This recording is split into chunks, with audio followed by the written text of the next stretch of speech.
Panquetzalistli en el Hueyteocalli del Templo Mayor, México, Tenochtitlán. Tetzahuil en Coatepec pasó, porque ahí nació Huitzilopochtli, el colibrí del sur.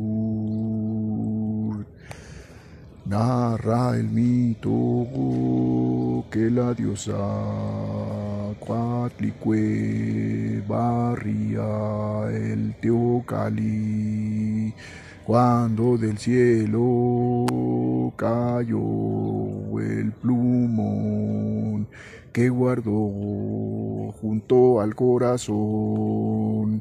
Así se embarazó al nacer Huitzilopochtli, siendo ya un gran guerrero, empoderado, portaba su chimali.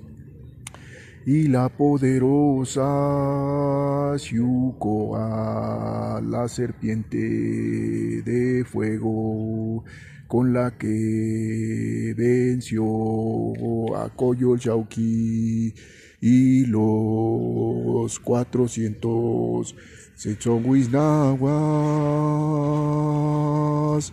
Así fue que el día venció a la noche.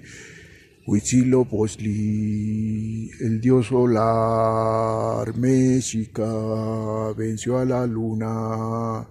Coyolxauhqui.